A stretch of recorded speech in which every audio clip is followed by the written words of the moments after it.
We've got a smorgasbord of things going on here. Welcome back to Moose and Loose. My name's David. Today, we have the Conservatives taking the lead in the polls for the first time in weeks. Got the Bloc leader blasting Mark Carney. We got some nonsense going on CTV. We got Pierre Poilievre and Mark Carney both going on French media. We got a whole bunch of stuff. Let's jump into this. As always, we're starting here with the polling data. And what do we have here? Main Street Research. This is a liberal polling firm putting the Conservatives at 44% and the Liberals at 42%. You can see +1 for the Conservatives, -2 for the Liberals. NDP staying the same at 6, the Bloc at 4, and the Green have gone up 1, PPC down 1. As this guy says here, let's go. That's right. We are headed in the right direction. People are starting to understand who Mark Carney is, and now is beginning his fall from grace. We take a look at the official polling tracker here in Wikipedia. There it is. So see the blue block there? As we scroll down, that's a whole lot of red leading.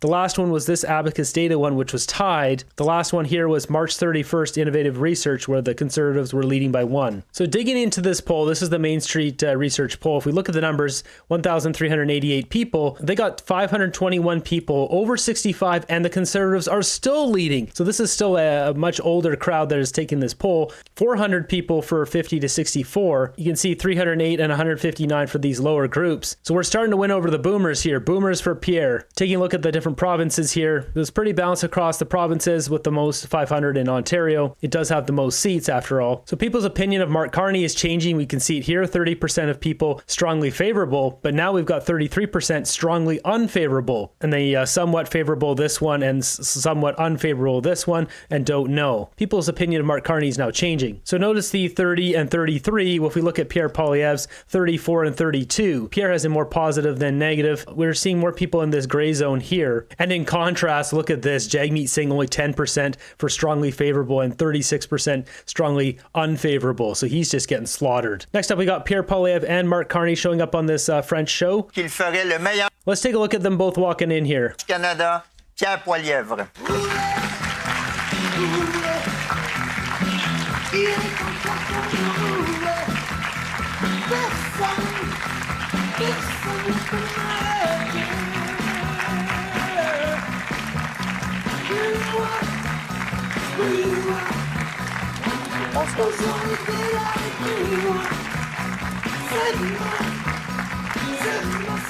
Et des fois, ça peut. So we're not going to go through this because I don't speak French, but now we'll take a look at Mark Carney coming in. Parti libéral, Mark Carney.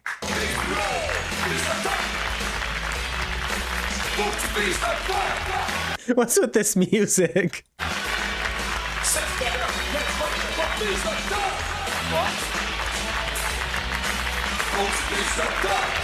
Notice the difference there? Pierre Poilievre went over to both of them, shook their hands, showed respect. Monsieur Carney, bienvenue. Mark Carney, awkward, globalist banker, he just cares about himself. Carney speaks better Arabic than in French. Poilievre's French is much better than Carney's. His wife grew up in Quebec after arriving from Venezuela. Mark Carney's been hiding for the last couple days because he's awful campaigning. So he's got his wife out here putting up signs. Look at this awkward video. It takes two of them to put this thing in. Come on, guys. Next up, we got a clip from Global News. She goes on to bash Mark Carney. He has taken a pause on his campaign this week, purportedly to do prime ministerial things, although he had some meetings and did not speak to the media after and had nothing to announce after, which makes me wonder whether perhaps he's more interested in avoiding questions around sort of some uncomfortable things around his relationship with China, some uncomfortable questions around where he pays his income taxes. Does he pay his income? Does the Prime Minister of Canada pay his income taxes in Canada? Pertinent question that he has not been able to answer so far. Use of tax havens with his companies, things like that just are like awkward things to have to answer and be on the spot for.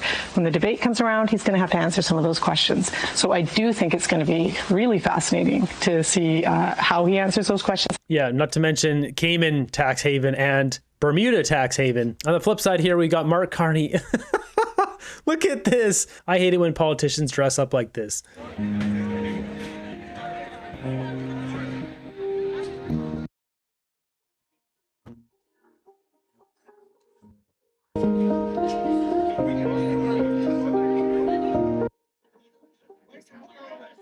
He looks so ridiculous. Look at this guy.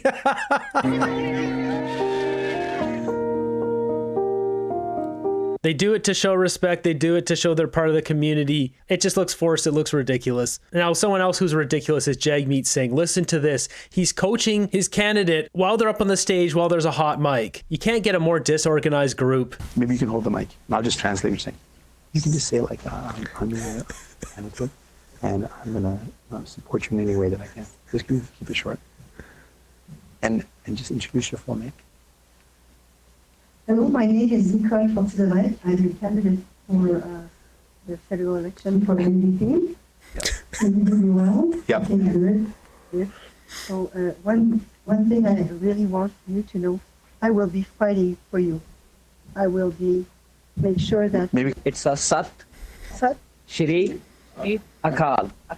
Oh, that's great. Just say it together. Sat Shri Akal.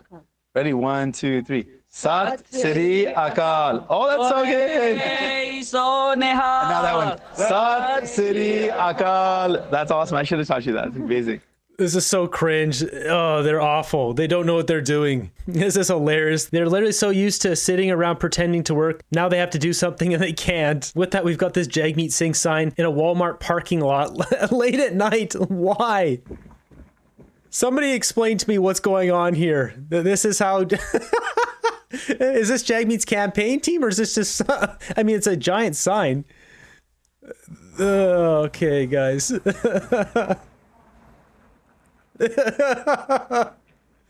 I can't watch this anymore. Jagmeet Singh had a meetup, and this lady here absolutely rips him a new one to his face. I want to throw what they were going to do out the window. Heading now today down to Windsor, Ontario. Jagmeet Singh will be joining one of his incumbent MPs down there to meet with auto workers in solidarity. Look at this. Hi everybody, how you doing? Nice to see you. Wow, that's awesome. Hey, how you doing? Hi. How does it feel knowing that you're going to lose your riding? Oh, what did you get? He got destroyed to his face at his own event. It's amazing this guy can take that much humiliation. Next up, we got Nick Nanos on CTV talking about how the debates will affect the election going forward. So when you take a deep dive into your numbers and you look ahead to those debates, if you were to isolate or identify the biggest vulnerability for Mark Carney and for Pierre Poilievre, what are they? Well, for Mark Carney, I think the biggest vulnerability is going to be in the French debate and how he fares in the French debate. You know, the thing is that we know from the research is that, you know, Canadians are more likely to want a prime minister who has working knowledge. They'd like someone that's perfectly bilingual, but has working knowledge of French. And it's going to be really put to the test. And there's going to be a pylon because, you know, think of Blanchet.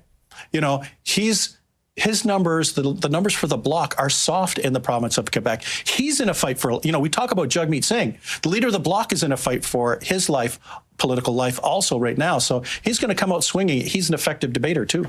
Do you think that there is any possibility for movement among those bottom parties, the three, you know, when we talk about the Greens or the NDP or the Bloc, like those numbers, and if we pull up our preferred prime minister, it's even more punctuated. Like, do they have a chance to land a moment, land a blow, something like that, and see real, you know, consequential movement, or will it just be at the margins? I don't think so because, you know, look, Vashi, after Mark Carney and Pierre Poilievre, you know, check it out. Jagmeet Singh's at 4%. Like, it's not even he's at. These are a little different than the polling data we're looking at here today. Just look at this, 48% on Nick Nano's poll versus the Main Street poll where it showed Pierre Poilievre at 44% and the Liberals at 42%. There's a huge swing here. It all comes down to how they ask the questions, because this is a massive difference from what we just looked at from Main Street poll. 10%, 15%, 20%. Like, all the others, you add up all the others, and they, you know, they don't even add up to 10%. Combined. This speaks to the focus on leadership right now, and that all those other leaders are really not, for all intents and purposes, a factor. Now, I don't believe that these numbers are correct. Look how low the Bloc is, 2.7. They'll get 5 or 6. Jagmeet Singh at 4%. The NDP always poll like minimum 15%. And sure, Jagmeet Singh is awful and extraordinarily awful, but he's still going to poll at least 8, 10% at least. 12, but 4? This speaks to the focus on leadership right now, and that all those other leaders are really not, for all intents and purposes, a factor. Now, can they do damage to Pierre Poilievre and Mark Carney? Absolutely. And, you know, in my experience, a lot of times, it's not who wins the election, it wins the debate. It's who might lose a debate through a significant kind of blunder. I got about 30 seconds left. I just wanted to ask you one more thing, which I think grounds all of our discussions. You did some polling on how worried people are about a recession. Two-thirds of the country, very concerned. Yeah, 2 out of every 3 Canadians think that there's going to be a recession in the next 12 months. And it speaks to the anxiety that's there now. So I think they're worried about Trump, they're worried about a recession, they're worried about paying for the bills and the groceries, and they're looking at all of these things, rolling them up, and trying to figure out who they'd want to have lead the country to deal with all this stuff. I don't doubt that. I think a lot of people are worried about recession. Next up, we got Yves-Francois Blanchet here, the Bloc leader. He thinks Mark Carney is a fraud. I believe that Mr. Carney is trying to get a free ride. He got a lot of momentum at the beginning of the campaign. They tried to hide him as much as possible, which seems to be pretty easy because he seems to be quite preposterous. I believe that Canadians will do the same as Quebecers do, but they will make their own answers about it. It's not mine to interfere in their election.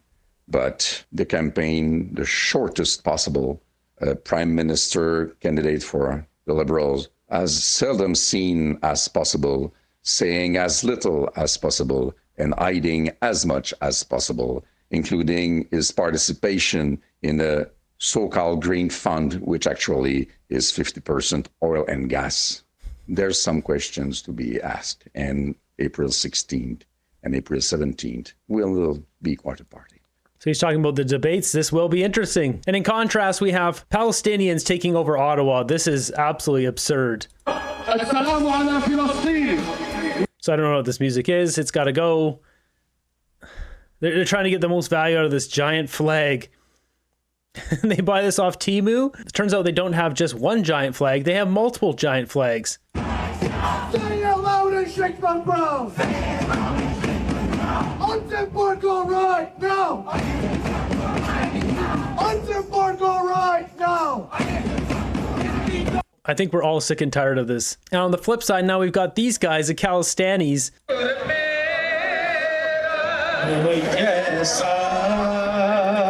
This has to end too. Ceremonial, sharp tools. Because it's religious, you're allowed to walk around with it. This is absurd.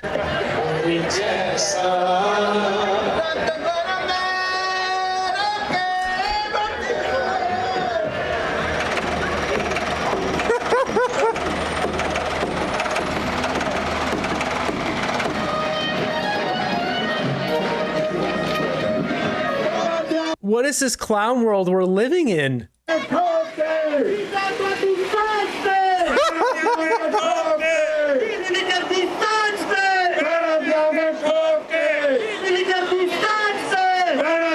Okay, we need to clean up Canada. This is a show of dominance over Canadians. What are we going to do about this? They want to separate a Khalistan state within Canada. Who knows? Maybe. So we got more debate talk, this time coming from CBC. Michael, what are you watching for the debates here? Yeah, well, I'm watching for a swing to the fences here for Pierre Poilievre, because he's going to be better. I mean, this is where his skill set should shine. This is where his experience in the political arena should shine, that many, especially the Liberals, have been, discounting as one of his weaknesses, that he's a career politician. Well, look, I think it's a great advantage of his that he's had 7 terms as an MP. He's been a cabinet minister. He's been on the opposition benches. He's been in the trenches. He's reflecting the anxieties of Canadians and his constituents. And he's been in a debate setting.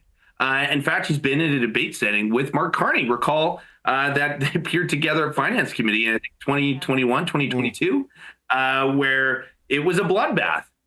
Granted, then it was a lot easier to be that prosecutorial kind of attack dog, putting on his back foot. This time, you wonder if that same approach, as tempting as it will be, will just turn off Canadians. Perhaps they won't like that tone. Perhaps they won't like that tenor. Perhaps they won't like to see Pierre eviscerate Mark Carney on the national stage. But it'll be awfully tempting. And whatever happens, expected to happen the first 15 minutes, because as any debate prep will tell you, that's the only time where everybody is watching. People will soon turn on something else. Maybe not the people on this segment, but let's be real. Regular people, they're going to turn it off fast. So I think the big swings will come early in the debate. So yeah, I think that's spot on. They got to come out swinging, because once people start losing their attention, dropping out, you want to get that message across quick. I'm curious how Pierre's going to come out. He absolutely mad dogged Mark Carney in that 2021 finance debate, exposing him for having pipelines in the UAE and Brazil and not wanting to build them in Canada. Is he going to come out with a more polished tone, but still go after him? We'll see. Pierre is very astute, of course, a 7-term, well-read politician who knows how to work hard, run circles around a mentally lazy, plagiarizing liar. Next up, we got this scandal here. So a bunch of buttons were made and brought to the Conservative conference, and it was found out that these were made by the Liberals. This is unreal. The Conservative Party is accusing the Liberals of attempting to bring American-style politics to Canada. Liberal operatives reportedly planted buttons with divisive messages at a Conservative conference in Ottawa last week. But the campaign trick seems to have backfired. CBC's Kate McKenna broke the story and has more. So last week I covered this conference, the Canada Strong and Free Networking Conference, and it's an annual event where Conservatives from across the country come and meet and talk about issues. And while I was there, I noticed a couple of buttons that I thought were strange. One said, "Stop the Steal," which is an apparent reference to the 2020 movement to overturn the U.S. election results. And the other had the name Jenny Byrne crossed out and replaced with Corey Teneycke. Byrne is the Conservative campaign manager, and Teneycke is a longtime Conservative strategist who has been critical of the ongoing election campaign. This photo of him must be from 20 years ago. What is this? So it's conceivable that people at this conference made these pins. And in fact, I spent time last week trying to prove that. But recently, I learned it was an operation undertaken by the Liberal War Room itself. 2 operatives went to the conference and planted these buttons, and in an attempt to tie Conservative supporters to the politically toxic Donald Trump. I was having dinner with friends, and I saw some people who I recognized to be Liberal staffers. I overheard the person next to me, a man, who had already identified himself as someone who was working in the Liberal War Room, and he's talking about how he was at the conference and planted these buttons in a Liberal campaign-sanctioned false flag operation. So I confronted him. He knew I was a journalist. I said, if you did that, then that's a story and I'll report it. At first, he conceded that he had said that, but once I said it was going to be a story, he denied having said anything at all. So I left shortly after, and then at a separate bar, a Conservative source told me another Liberal campaign staffer was also talking about it. So the next day, I put in a request for comment with the Liberal Party, and they didn't deny it. It's not unusual for political parties to play tricks like this during a campaign, but it is unusual to hear about it from them. They're so arrogant that they just went to the conference and bragged about doing this. As this post here from David Jacobs says, these are violations of Section 92, 320, and 482 of Canada Elections Act, carrying penalties of $5,000 and 5 years in prison. Just disgraceful kind of stuff that the Liberals are doing. They will not stoop to any low. They got China backing them. Like, this is an unreal election we're having. So this person saying, so Conservatives respect CBC now. So CBC reporting this because the news is going to get it regardless. If they don't put it out, then it looks like they're trying to hide it. The Liberals are clearly panicking. So jumping back over to CTV, listen to Kathleen Monk here and her analysis of Pierre Poilievre. This is hilarious. But it's almost like in this campaign, it's like he's a Frankenstein trying to become Fred Astaire. He does not have the grace to be able to do what he needs to do in this campaign right now. And he's failing as a result. His attacks on Carney are falling flat. I mean, if the best that you can come up with is you got a bad haircut, I'm not sure if you're fit to lead, you know? What is she talking about? He exposed him for being connected to China, brought out the Bermuda tax dodging, Cayman Islands tax dodging. Mark Carney is getting slaughtered on a daily basis. Kathleen Monk is desperately trying her best to attack Pierre Poilievre. Meanwhile, Jagmeet Singh is an absolute bumbling buffoon. And I actually think that he hasn't been able to move to the Trump and really show Canadians, because what Canadians want, they want the positive throw. They want to know that you're standing up for them. And I'm not sure if they feel that Poilievre at this point is willing to take the fight to Trump in the same way that we've seen the other leaders try to do. She is a chronic liar. She'll lie and say anything to try to take a chunk out of the Conservatives. Well, there we have it, folks. The numbers are changing. The polls are changing. Pierre Poilievre gaining support. Mark Carney is finally being unmasked for who he is. We've got 2 weeks until the election. Will it be enough time?